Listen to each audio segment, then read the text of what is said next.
The second half of Chapter 5 of The Great War, 1941-1942, by Alistair Cooke. I do not know if any psychologist or traveler has ever published a study of the differences that affect the human mind when a city enjoyed as a tourist spot has turned into a place to live in. This would not be a study of fancy hardening into fact, for there is some truth in most guidebook cliches, and there are fancies about any town that it is more comfortable not to expose. A roving journalist has, for his own physical safety, to become familiar with certain universal points of pride that may never be brought up to the native. The weather is obviously one. There is not, so far as I have heard, a town or city in the United States whose inhabitants do not, in their bleakest moments of despair, thank their Maker that they were born or live where they do. I have been regarded with genuine Christian pity by the natives of Memphis, Boston, Des Moines, Louisville, Duluth, Bakersfield, Montclair, and all Californians, because I had the misfortune to be born elsewhere, and so suffer from a dearth of the good vitamins, the beneficent ultraviolet rays, the gobs of penicillin that pour from their sunshine, rain, fog, humidity, or blizzards. I have, however, the advantage here, because the good people of Manchester, England, saw long ago that they were getting nowhere by not admitting to the hellish misfortune of their gray and utterly unproductive climate, so that some time far back in the 19th century they agreed in public conclave that it would be better for everybody if visitors were greeted with thoughtful commiseration and seen to their trains with the friendly hope that they had not contracted viral pneumonia or bubonic plague. By this time, the custom has passed into the manners of the Mancunians and is pleasantly commented on by all recent visitors. It is an expedient worth commending to several American cities I could name. The inhabitants of Baltimore, sometimes known as the Manchester of America, profess themselves astounded every time they are called on to endure the July heat and the March cold. Yet the rancid agony of the first, and the brass monkey blight of the second, come up every year with unfailing regularity. I remember once the awful experience of driving across the Imperial Valley in late July. For 3 days our thermometer had not fallen below 120 degrees in the shade, any time after 9 in the morning and before 4 in the afternoon. We came to El Centro, and it was a foretaste of hell, but the inhabitants warned us not to go north by way of Indio. It really is hot up there, a terrible place. And even the Federal States Guides, supposedly written with ladylike objectivity, invariably begin the chapter on climate with a sentence, "The state of Maine, or Arkansas, or Wyoming, or Oklahoma, is peculiarly fortunate in that." These reflections grew out of an item of town pride that is peculiar to the war. I think it was in Charleston, West Virginia, that I was first told the sober fact that the number of enlistments into the armed forces immediately after Pearl Harbor was the highest in proportion to the population of any town or city in the United States. The same information was vouchsafed to me again in Atlanta, Nashville, and St. Petersburg. I was told the same thing in New Orleans. Next to ideal weather, it is to be expected, nowadays, that a city will assume it has subscribed to more war bonds, given more men to the forces, and that its peacetime crop or industry is more vital to the war program than any other town in the land. You do not ask about these things.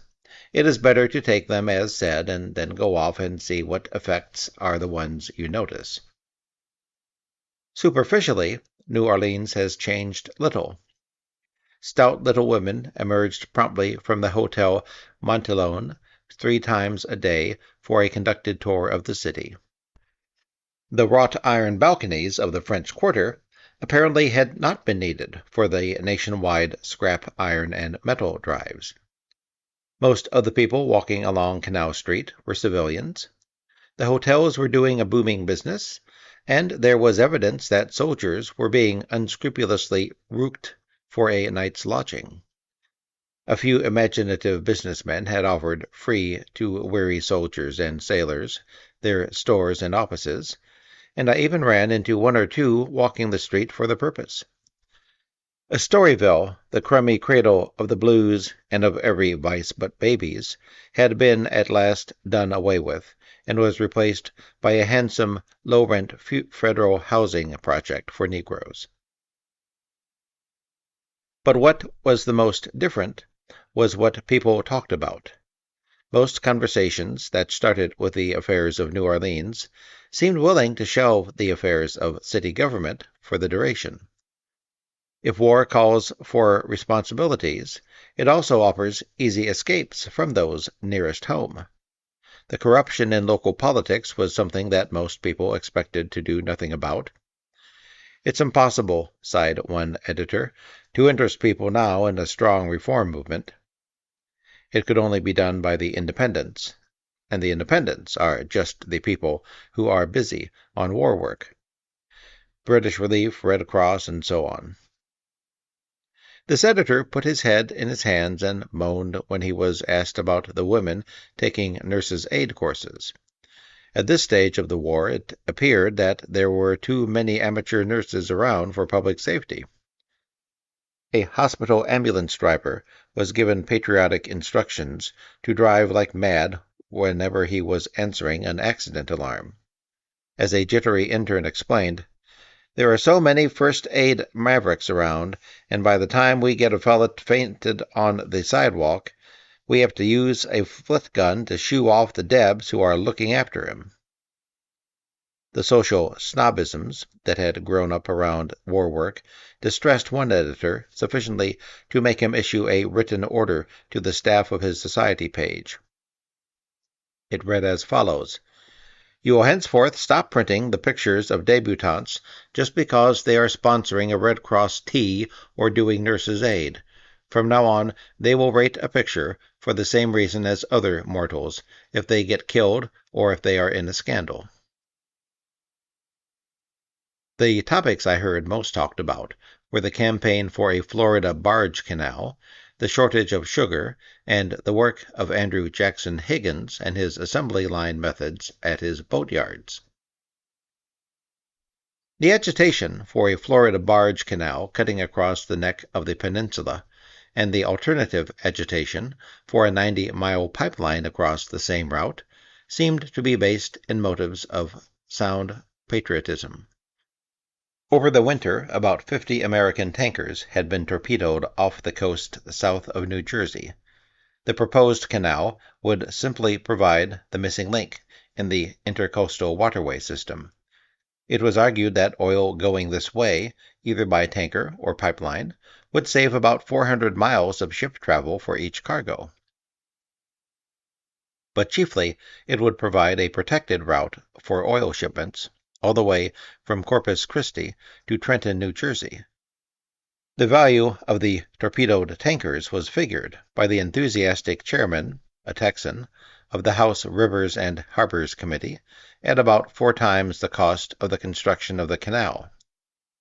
New Orleans had its own interest in the suggestion of diverted shipping. "The Gulf and Caribbean are precisely the areas under the Navy's most constant vigilance," declared a New Orleans editorial. The inference was that most of the Latin American trade, coffee and bauxite especially, should be shipped into New Orleans instead of to the Atlantic ports.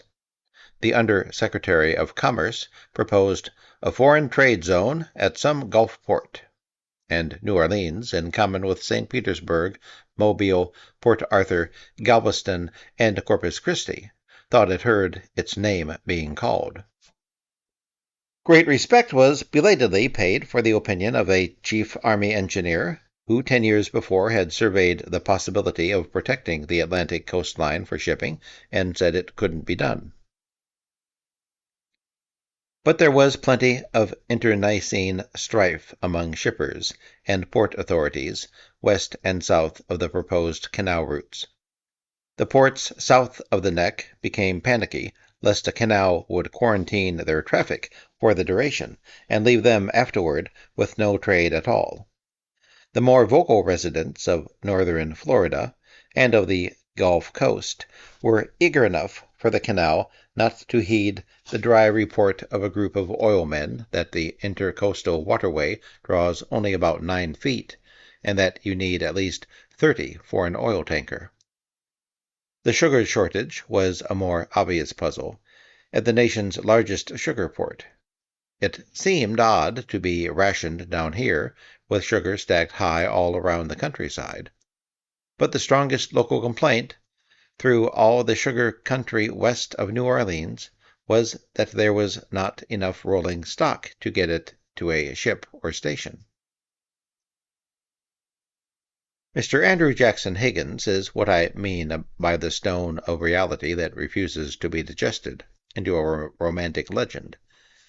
New Orleans citizens, by and large, whatever their daily business, have been content to let New Orleans be known as a town of what the ads call gracious living, as the home of historic squares, graceful houses by the levee, fine indigenous food, the whole giving off a mellow odor of magnolia blossoms and chicory.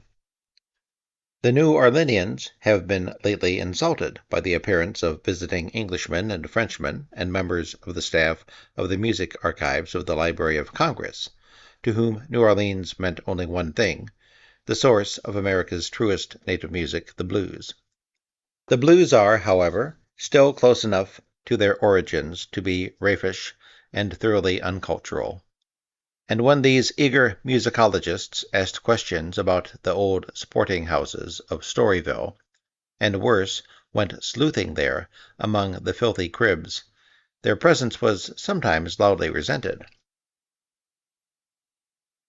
These days, the old and leisurely citizens have another indignity to swallow.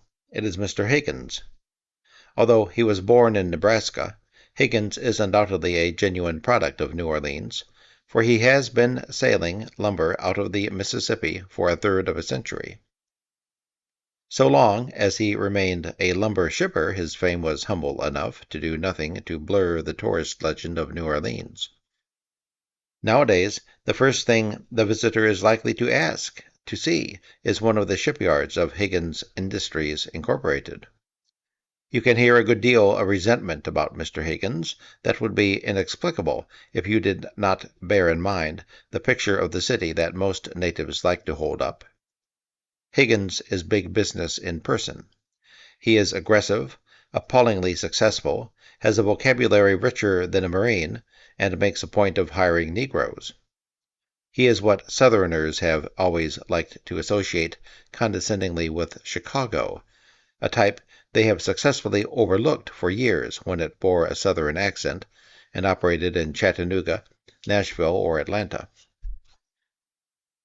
The non-local fame of Mr. Higgins was clearly indicated one day in 1915, when a strange-looking boat sailed into New Orleans, and Mr. Higgins, looking out of his office window, saw it and was curious about it. It looked like a huge mushroom floating upside down. It was British, was called a turret ship, and had been built that way to defeat the toll charges at the Suez Canal. Higgins at once meditated on all the space on each side of the turret that was going a-begging under water. So he asked permission to put up stanchions on each side, so that lumber could be loaded to the width of the whole ship. The British were willing, and he went to work and used acetylene welders. 16 years later, he developed the technique of welding on steel river tugs and, during the era of the Noble Experiment, designed the first models of the PT, patrol torpedo, boats that have given the Japs such murderous trouble in this war. Back in the 20s, many of them were bought by bootleggers and used effectively against the pursuing Coast Guard. But in 1939, Mr. Higgins, whose name was known the world over to foreign importers of longleaf pine, what the British call pitch pine, was a comparatively unhonored name in American business, signifying an annual sale of about $500,000 worth of his product. With the orders he had on hand for 1942, he expected, at the end of that year, to have raised this figure to $100 million. His first claim on the attention of the U.S. Navy was, considering his slow and rather humdrum background, untypically dramatic. The Navy knew that he had built barges for some of the trickiest of the world's rivers. They knew his boast that he had designed barges able to operate in 9 inches of water. They hinted darkly, in a special communication to him, that they would like him to design a barge for an unnamed river with so much draw, such and such undertow, so many wriggling currents. The problem was put up to Higgins as an abstraction because the Navy was anxious not to say where its barges were going to operate. They wanted the design urgently, within the month. Higgins spotted the river at once and had the plans flown to Washington the same evening. Since this incident, he has taken over the manufacture of practically all the landing barges, PT boats, and tank lighters that are being used, and will be used, by the United Nations forces. His first torpedo boats were used in this war by Finland and next by the British. When the war broke out in Europe, Higgins had bought up vast quantities of lumber and started construction on shipyards that he had no right or government contract to think he could work at anything like capacity.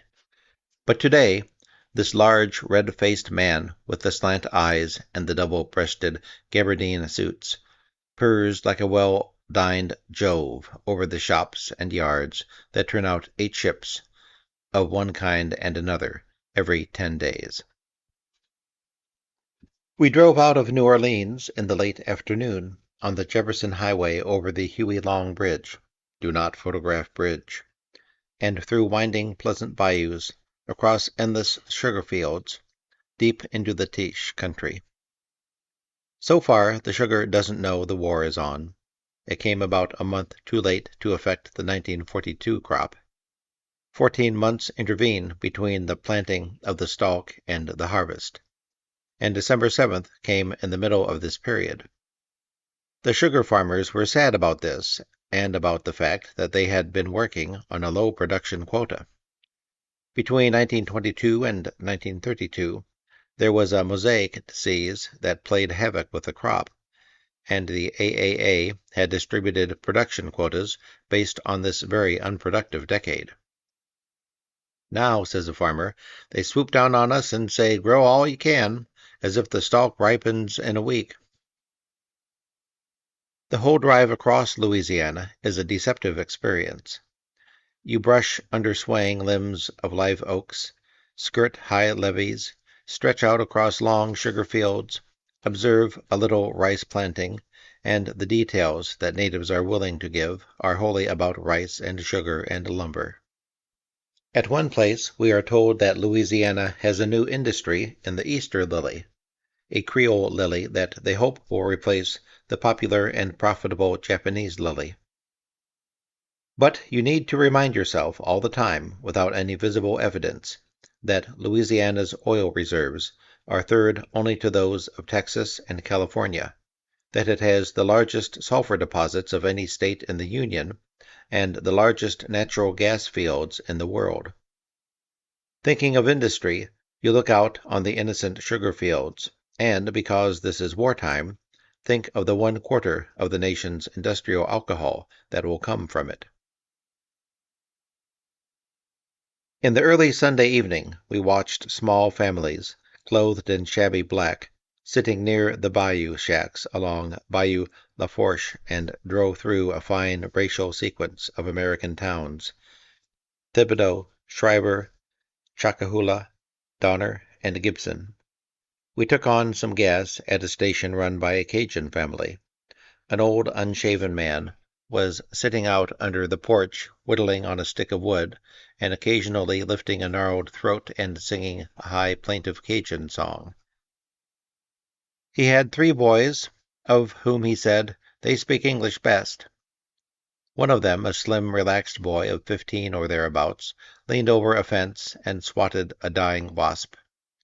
"Yeah, the old man knows the song all right. Of course he's American too. We're all Americans. None of us here ever saw or knew anybody from Nova Scotia. But it's been 200 years. He moved over into the shade and leaned against a wooden wall on which was carefully stuck a highly flattering photograph of Huey Long. "But the people up the road here call us the Frenchies. I reckon we're Americans at that, but they forget about us." He shouted to his brother and spread the magic word that Gene Autry was in a movie at the theater 12 miles away. They made a date to drive there. As it grew dark, we came into New Iberia and ate a gorgeous meal of crayfish bisque among families dressed in Sunday blue or black, any one of whom could have been seen at the same hour eating similar seafood piled up on a table laid with newspaper all along the Mediterranean coast, from Barcelona to Marseille. The fathers were small, modest-looking men, tenderly feeding bits of crab to craning children. At the next table was a huge-bellied man with a handlebar mustache. He peered round a craggy mountain of crayfish and tendered jocular compliments in French to his wife, a sweet, shapeless, enormous woman that Rubens might have painted with his foot. All around us were the facial types of southern France and Spain, and it is here, as it was also among the Greek fishermen at Tarpon, that you realize how dumb, tasteless, and mischievous is our present insistence on the Anglo-American war effort as an Anglo-Saxon crusade. Easterners think of such communities, if they ever imagine them, as decorative eccentricities stemming from a daily American scene all too short of such color. Sociologists examine them relentlessly as end products of old cultures. Politicians, more wisely, use them. But they are the core of the American idea. They keep their food habits, and their manners are their own. But in the evening their sons meet up at the dingy showboat, lying like an expiring shark against the dark bank of the Tiche, and drop nickels in a jukebox. And it is Byng who is their troubadour. The next morning we crossed the border of Louisiana and come dramatically, as always, into Texas. The Sabine River is almost a continental divide, separating sharply 2 ways of life, the life of the South and the life of what is at once familiar America. The moment you enter Orange, there is an emotional lift on to a higher and possibly more superficial plane of life. The sidewalks are high and handsome, the roads are smooth, the people are confident in the riches of their colossal state. At the first gas station, a tall, bony man with a thick, grinning underlip hailed us like forgotten brothers, and sped us on our way with, "Was good to see ya, come right back now," a greeting and a human as far removed from the natives of the Deep South as Frank Capra is from Dostoevsky. A shipyard is in full steam on the Sabine. Hundreds of shining automobiles line the streets of Orange. A large sign triumphantly announces, "From here on, this highway, US 90, is known as MacArthur Drive. By order, A. Sokolsky, Mayor." We drove past a man on horseback, a tract of land being cleared, for defense workers only, a boy working a tractor on the edge of it, and stopped to wait for an endless train of tank cars to pass. Beaumont, for all its noisy shipyard and its impressive piles of lumber, is suddenly a western town, with its wide streets, false fronts, brick buildings, and the sense it gives of fronting on to a boundless plain. As we drove on, the landscape widened, approximating more and more to the scale of tautness and flatness it would have from here on. We whisk past an enormous billboard on which 2-foot-high letters admonish, "This is God's country. Don't drive through it like hell." At noon we are already in Houston, admiring its elegant stores, its modern suburbs, its air of sparkling and easy prosperity. I am sidetracked from finding the first name I look up in the telephone book, a name beginning with U, by the cocky competitiveness of two stores. One is called the U Totem Grocery. The line above lists the competitor, U Toot We Tote Grocery. 100 years ago, Houston was a bayou town. As late as 1900, it had only 50,000 residents.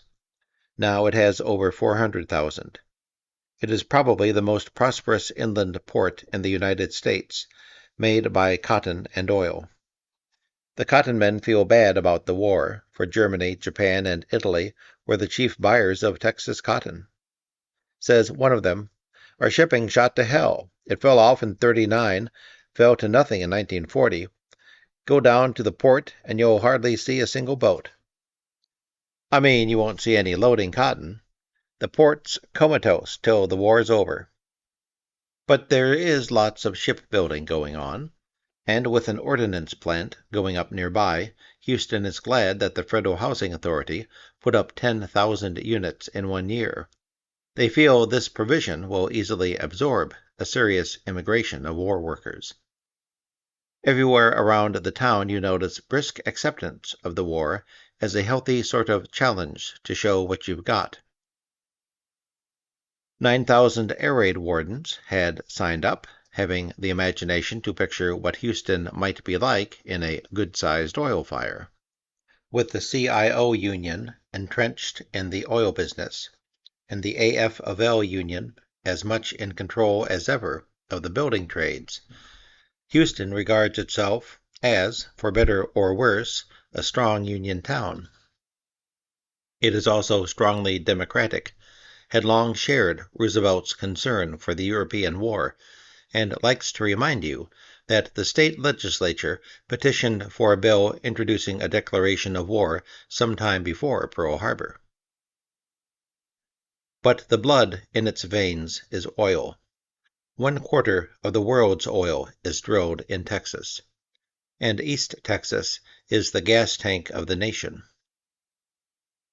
The war has made vital demands on this gas tank, demands that unfortunately recompensed the big refineries at the expense of the small.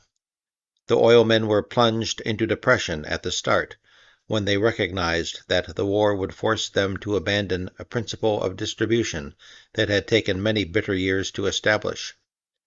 It is the principle of what they call equitable rating, whereby the resources of each field are fairly matched with its competitors. The State Railroad Commissioner, who administers oil transportation, allots to each field a maximum number of barrels that may be shipped each day. One pipeline must take equally from many distributors in a single field. The system had maintained a more or less even flow from each field and each distributor of the motor fuel gasoline that since the first days of the family automobile has been the chief product and chief source of revenue of the oil industry.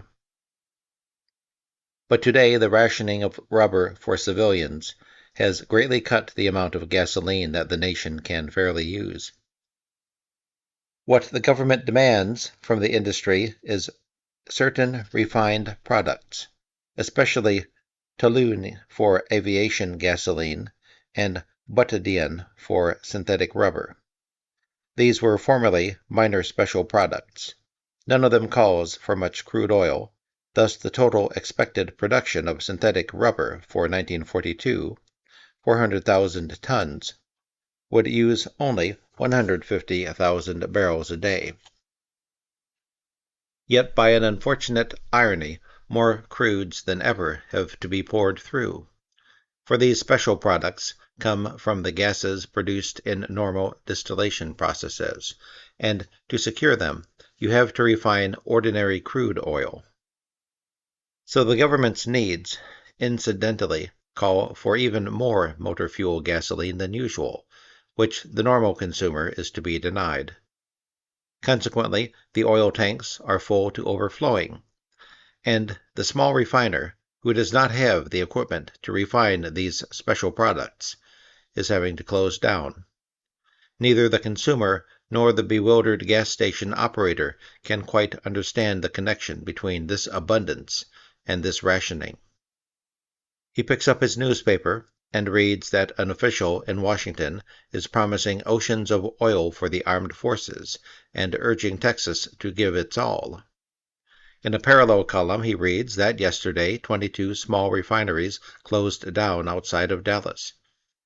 A gas station attendant, on the verge of quitting his job for almost anything that will pay, harangues his sympathetic customer.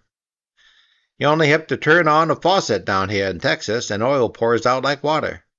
Yet they talk about gas rationing in the East. It don't make sense. There's more oil than there ever was. But oil gushing up in Texas is not the same as oil at the ports of the northeastern seaboard. The problem is how to drain off the flowing Texas supply to the places that need it most, how to get the oil north and east in the direction of the war. The oil distributors think of a Florida pipeline as a hopeless makeshift. They grumble that the government won't release enough steel for pipelines. While I was there, the problem was unsolved. The most effective single step had been the compulsory elimination of one stage in the normal transportation process.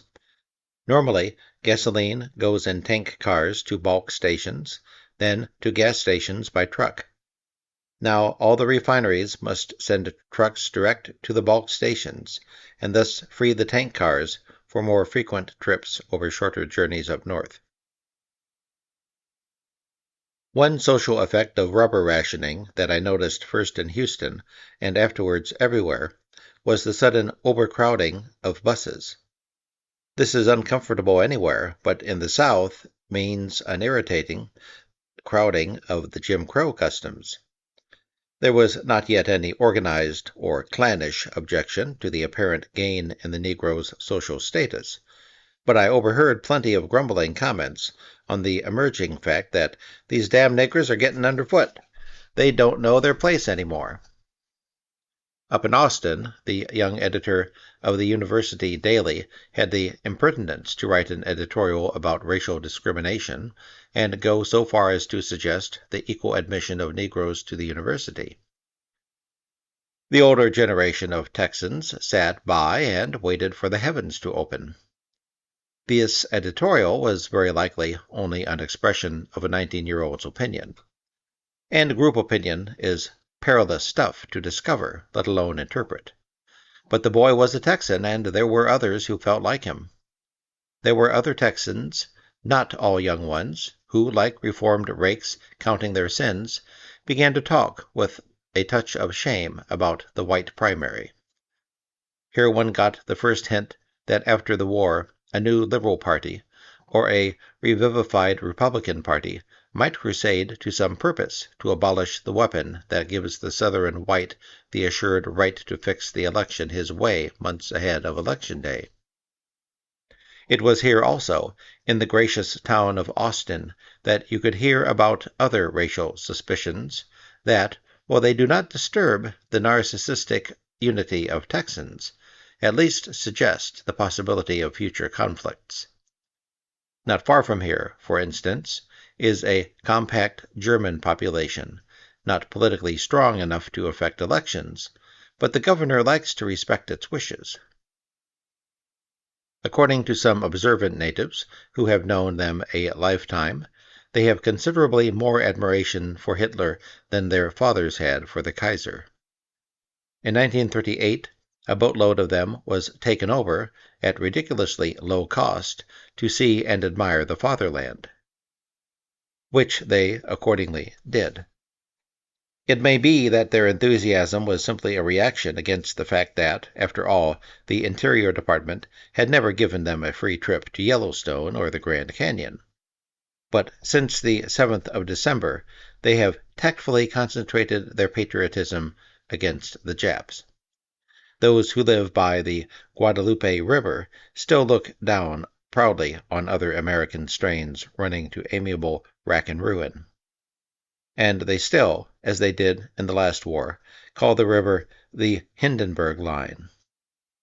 Just to even up this condescension, the surrounding Poles make a habit of driving out, over the period of a decade or two, the second-generation Germans. The Germans take, in time, to radios, refrigerators, automobiles, and other American beguilements. The Poles save everything for a wedding and prosper in their own hard way. I did not get up to Dallas, which knows as much of the industrial East and Midwest about the problem of labor in an industrial democracy. But over most of Texas, it is striking how unreal and irrelevant labor problems seem to most people. It is no epigram to say that Texas is an American world apart. Most Texans would move the state elsewhere if it were not so. When you say American history, they think at once of the history of Texas. The first dinner party I attended, I came in when a 70-year-old man was panting hard in argument with a younger man over some question of military treachery. From the pitch of their emotions, and the vocabulary they used, I judged they were talking about the German spring offensive in Russia. But the old man's ire was aroused over a small group of conservatives who deserted Sam Houston after the Battle of San Jacinto. It seemed almost precious to bring up Bataan, which had fallen overnight, and academic to ask about the labor problems of Texas at war. The main point is that when you say a Texan, you can talk more sense in regarding him as a separate national inside the American Federation than about any other native of any other state. You notice that the young men of Texas of all classes talk in a matter-of-fact way about pursuits that anywhere else in the country could only be affectations. Their work and play, and the succession of the season, is closely linked with hunting, trapping, horses, javelins. They inhabit an agricultural region and a playground of immense spaciousness. In such a landscape, the individual acquires a subjective dignity that industrial cities long ago destroyed. The individual can therefore romanticize his relation to the good society, so that when you try to discuss labor problems, people tend to think of human charity as the nostrum. They believe in the idea of the good man, kindly, resourceful, the physical protector of his family, making its living between earth and sky. You ask about Governor W. Lee O'Daniel, and appreciate that a man who carries a Bible, smiles, and sings to a guitar has acquired a foolproof formula for convincing his constituents that he is a good man, a regular fellow. They are used to personal, independent relations, as between a planter and slave, a rancher and cowhands. They have not had to face the unsentimentally collective relationships that an industrial society, in any part of the globe, forces on its citizens. But there is a little dawning apprehension. War factories are going up in places that the Texan secured from the Indian with nothing but a horse and a six-shooter. There are magnesium deposits near Bastrop and a chemical dye plant on the Brazos River. South of Austin, you have the feeling of driving a line between the east and the approaching west. On your left is rich cotton land, dotted with willows and pine. On your right is the long sweep of brush country disappearing at the far horizon in a barely perceptible foothills. All along the 70-mile drive from Austin to San Antonio, the land was drenched with the scarlet smear of Indian paintbrush, and for miles at a time the highway was banked with verbena and bluebonnet. It was an unexpected and charming mask for the land that Easterners think of as a shuddering plain, whose only virtue is that it is an American reservoir of oil, beef, textiles, cotton, wool, and mohair. As we came near to San Antonio, we heard the high, intensifying roar of the planes that were rising in formation from somewhere beyond the Indian paintbrush and the bluebonnets, and soared across the tumbling white clouds like a wave of locusts. On our left, it was not hard to figure, was Randolph Field. The war to San Antonio is like a bugle call to a soldier on leave, a summons to return to normal. For the tradition that San Antonio is most conscious of is its long history as an outpost and a fort. The reason is obvious enough, for in the thick of the business district, you turn a corner and there is the narrow winding river, which has provided an inexhaustible water supply to people who live on the edge of the West, where water is the constant threatening need. San Antonio was an outpost against the French. Here the Catholic Church pitched tent with the army and made a trading post. Here was the funnel of minerals brought north by Mexicans. Here, through the 1870s and 80s, the cattlemen tired their crews and did all their banking. Here, the oasis in the surrounding brush country of 200 miles, the Army long ago established its Southwest Purchasing Center. Since the 8th Corps area is the greatest supply center in the United States, San Antonians logically explain that San Antonio is therefore the biggest retail trading town in the country. At any rate, it is surprising to run into an American city whose chief source of income has often been military income. In peacetime, it has a normal military population of between 12 and 15,000 men, most of whom are active purchasing staffs, and the rest retired officers who find the living cheap, the atmosphere congenial, and a fetching supply of widows, to whom Army customs are the breath of normal life. San Antonio, therefore, looked much as usual, except for the incoming swarms of Air Corps men on weekend leave from Randolph. The construction crews on airfields and cantonments hereabouts have caused the usual housing shortage, and the Army has abolished the red light district and intelligently converted San Antonio's old licensing system for prostitutes into an experimental course for rehabilitating the profession. You hear that this works well enough with the regulars, the confessed ladies of joy, but as in the last war, and for that matter the ensuing peace, the trade is sabotaged by amateurs and the countless thousands of respectable teenage girls to whom technically unconsummated sex is the ultimate amenity of a pleasant evening. To their families they are often known as high-spirited daughters full of the joy of life. To the soldiers they are known as broilers, dishes, bed bunnies, popovers, free-railers, touchables, teasers, freelancers, and those who are frankly promiscuous for the duration are called Liberty or Victory girls. There is a unique group of determined brides who make a profession of marrying young officers just before they are about to be transferred or sent overseas. This gives them the right to draw dependency pay. Once the recent husband has gone to glory, they register under another name, receive another post office box number, and proceed to seek another mate, whose shining qualification is the certainty that he will not be long at this present station. The trade in overseas caps has been briskly improved by the presence of so many flyers, whose training is limited in length and whose future is promisingly hazardous.